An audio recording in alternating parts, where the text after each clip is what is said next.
अध्याय 11 सफल जीवन हेतु योग नियम। वीरेंद्र आज प्रातः 5 बजे उठकर तैयार हो रहा है। उसकी माँ रसोई घर के पास दिनचर्या के कार्यों में लगी है। माँ ने वीरेंद्र से पूछा, बेटा आज इतनी जल्दी उठकर कहाँ जा रहे हो?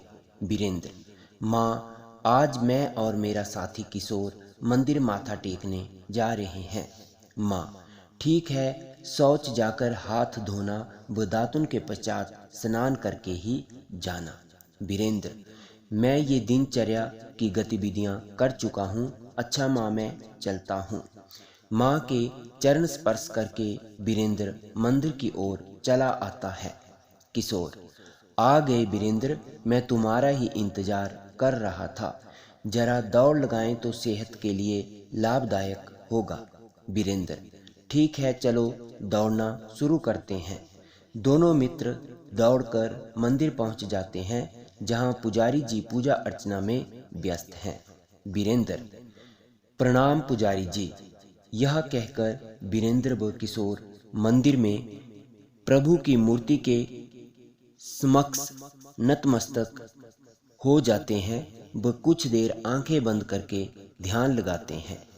किशोर, पुजारी जी, आप प्रतिदिन बहुत अच्छा भजन कीर्तन करवाते हैं। आज मैं अपने मित्र वीरेंद्र को भी साथ ले आया हूँ। यह भी भजन कीर्तन व प्रवचन सुनने का इच्छुक है। पुजारी, बहुत अच्छी बात है किशोर।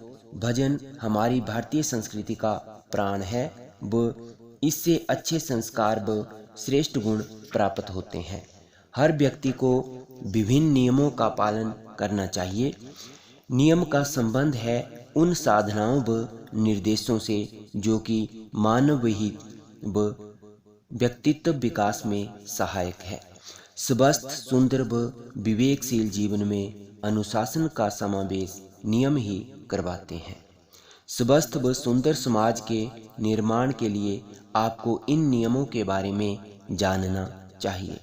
किशोर, ये नियम क्या क्या हैं पुजारी जी? पुजारी, व्यवहारिक दृष्टि से योग के अंतर्गत 5 नियम मानव के लिए महत्वपूर्ण हैं। शौच, संतोष, तप, स्वाध्याय तथा ईश्वर प्राणिधान। इन 5 नियमों का नित्य प्रतिपालन करना मानव कल्याण के लिए अत्यावश्यक है। अन्यथा यह जीवन सफल व सुखद नहीं बन सकता। वीरेंद्र, पुजारी जी, क्या ये नियम हमारी दिनचर्या से जुड़े हैं? पुजारी, हाँ, प्रथम नियम है शौच, जो कि दिनचर्या से जुड़ा है। शौच का अर्थ है पवित्रता तथा स्वच्छता। यह 2 प्रकार का है, आंतरिक शौच व बाह्य शौच। बाह्य शौच व्यक्ति प्रतिदिन जाते हैं तथा शरीर की सफाई भी करते हैं, लेकिन आंतरिक शौच का तात्पर्य है मानव के अंतर्मन व विचारों की शुद्धता तथा पवित्रता। दोनों ही महत्वपूर्ण हैं। बाह्य शरीर की स्वच्छता जल से होती है। स्कूल, घर, गांव से लेकर पूरे विश्व में विद्यमान वस्तुओं की स्वच्छता बाह्य शौच का मूल उद्देश्य है। लेकिन मानव के व्यक्तित्व, गुणों, विचारों, भावनाओं तथा आदर्शों की शुद्धता आंतरिक शौच का उद्देश्य है। अतः यह बहुत आवश्यक है कि मानव इन दोनों को अपनाए। किशोर, फिर दूसरा नियम कौन सा है पुजारी जी? पुजारी, संतोष यानी संतुष्टि। यदि मानव के पास संतोष रूपी धन नहीं तो वह धनवान होते हुए भी कंगाल है। समाज में भौतिक वस्तुओं व माया के प्रति आकर्षित रहने वाला मानव संतोष की प्राप्ति नहीं कर पाता। इसी कारण प्रायः अपराध, झगड़े, दंगे व समस्याएं आदि उत्पन्न होती हैं। यदि मानव चित्त पर नियंत्रण करे तथा इच्छाओं को नियंत्रित करते हुए उपलब्ध वस्तुओं व वर्तमान स्थिति में संतोष प्राप्ति करे, तब उसका कल्याण निश्चित है। वीरेंद्र, पुजारी जी, आपने तप के बारे में हमें नहीं बताया। कृपया तप के बारे में भी हमें बताएं। पुजारी, तप का अर्थ है स्वेच्छा से गर्मी, सर्दी, भूख, प्यास, कष्ट आदि सहन करके किसी सार्थक उद्देश्य की प्राप्ति का नित्य प्रयास करना। व्यापक अर्थों में तप का तात्पर्य है सहजता, सरलता एवं सहज जीवन यापन करना। तप सहनशीलता से ही संभव है। मानव परिस्थितियों के अनुरूप ढले व सहजता सुख दुख को स्वीकार करे तो वह भी तपस्वी कहलाता है। तप सामाजिक सामंजस्य का मूल है। बिना तप के आध्यात्मिक व सामाजिक उन्नति संभव नहीं है। अतः हर मानव को तप करना चाहिए।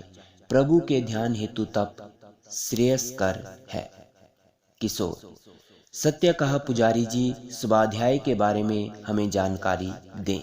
पुजारी: आप विद्यार्थी हैं, इसलिए आपको यह प्रतीत हो रहा होगा कि स्वाध्याय का अर्थ है ज्ञानार्जन करना, परंतु यह अर्थ सीमित नहीं, विस्तृत है। स्वाध्याय का अर्थ एक और पाठ्य पुस्तकों, उत्तम धार्मिक व हितकारी पुस्तकों व सामग्री का अध्ययन कर ज्ञानार्जन करना है। वही दूसरी ओर आत्मावलोकन व आत्मालोचन भी स्वाध्याय का ही रूप है। व्यक्ति अपनी कमियों की समीक्षा करते हुए इन्हें दूर करने का प्रयास करे, या स्वाध्याय का उद्देश्य है। ज्ञानार्जन ही पर्याप्त नहीं है, अपितु ज्ञान का विश्व कल्याण के लिए व्यावहारिक प्रयोग उससे भी महत्वपूर्ण है। वीरेंद्र: पुजारी जी, आप ईश्वर का भी ध्यान करते हैं। ईश्वर के चरणों में आपने अपना जीवन समर्पित किया है, क्या यह भी कोई नियम है? पुजारी: बेटा, हर मानव उस परम प्रभु का ही अंश है। ईश्वर प्राणिधान एक ऐसा नियम है जो मानव जीवन को सफल व सार्थक बनाता है। ईश्वर प्राणिधान का अर्थ है ईश्वर के प्रति समर्पण। आप ईश्वर के प्रति स्वयं को समर्पित करें, यह आपके लिए उत्तम होगा। हम ईश्वर से प्राप्त ऐश्वर्य या सांसारिक वस्तुओं के लिए यह धन्यवाद करें, न कि इन पर अहंकार करें। मैं हर जगह मैं ही श्रेष्ठ हूँ की प्रवृत्ति अहंकार का मूल है। याद रखें, अहंकारी मानव को ईश्वर अवश्य अनुभव करवाते हैं कि वह इस जगत में उसकी कृपा के बिना कुछ भी नहीं है। ईश्वर के लिए अपने सामर्थ्य के अनुसार कार्य करो। किशोर: हम ईश्वर के लिए क्या कर सकते हैं पुजारी जी?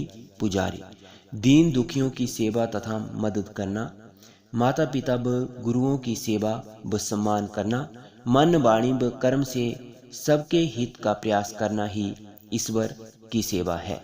मानवता की सेवा करो तथा फल की इच्छा मत रखो, यही है ईश्वर प्राणिधान। अच्छा, अब मैं सर्वांग पुष्टि क्रिया करना चाहता हूँ, आप मंदिर परिसर में बैठ जाएं। वीरेंद्र: पुजारी जी, क्या आप हमें यह क्रिया नहीं सिखाएंगे? पुजारी: ठीक है, यदि आप भी इसे सीखने के इच्छुक हैं तो यहाँ मेरे साथ खड़े हो जाएं। अब अपने दोनों पैरों को फैलाएं, अपने दोनों हाथों के अंगूठों को मुट्ठी के अंदर की ओर बंद करें। अब अपने दोनों हाथों की कलाई को एक दूसरे पर तियर्क रूप में रखें। अब अपने घुटने सीधे रखते हुए मुट्ठियों को जमीन पर रखते हुए सामने की दिशा में झुकें। अब सांस भरते हुए शरीर को बाएं से दाएं व दाएं से बाएं चक्राकार घुमाएं। यह क्रिया 5 से 10 बार करनी है। शाबाश, मेरे साथ साथ यह क्रिया तुम भी करो। किशोर: पुजारी जी, इसका क्या लाभ है? पुजारी: इस क्रिया से शरीर की शुद्धि होती है तथा रक्त साफ होता है। सब अंगों की पुष्टि के लिए यह व्यायाम महत्वपूर्ण है, इसी कारण इसे सर्वांग पुष्टि क्रिया कहते हैं।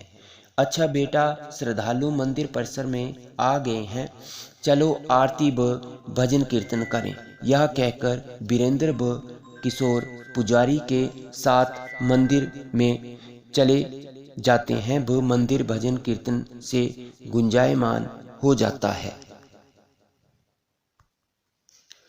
प्रश्न नंबर 1, नियम किसे कहते हैं? नियम का संबंध उन साधनाओं और निर्देशों से है जो मानव विहित और व्यक्तित्व विकास में सहायक हैं। प्रश्न नंबर 2, तप क्या है? तप का अर्थ है स्वेच्छा से गर्मी, सर्दी, भूख, प्यास, कष्ट आदि सहन करके किसी सार्थक उद्देश्य की प्राप्ति का नित्य प्रयास करना। प्रश्न नंबर 3, संतोष किसे कहते हैं? संतोष को संतुष्टि से भी जाना जा सकता है। यदि मानव के पास संतोष रूपी धन नहीं तो वह धनवान होते हुए भी कंगाल है। यदि मानव चित्त पर नियंत्रण करे तथा इच्छाओं को नियंत्रित करे तथा वर्तमान स्थिति में उपलब्ध साधनाओं एवं वस्तुओं में संतोष प्राप्ति करे तब उसका कल्याण निश्चित है। प्रश्न नंबर 4, शौच का क्या अर्थ है? शौच का अर्थ है पवित्रता तथा स्वच्छता। यह 2 प्रकार की होती है। प्रश्न नंबर 5, स्वास्थ्य का बच्चों की पढ़ाई पर क्या असर पड़ता है? स्वास्थ्य का बच्चों की पढ़ाई पर अनुकूल प्रभाव पड़ता है क्योंकि स्वस्थ तन से स्वस्थ मन का विकास होता है जिससे बालक का ध्यान पढ़ाई में अधिक लगता है।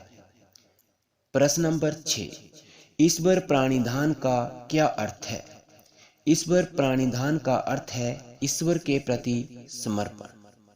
प्रश्न नंबर 7, सर्वांग पुष्टि क्रिया के लाभ लिखें। इस क्रिया से शरीर की शुद्धि होती है तथा रक्त साफ होता है।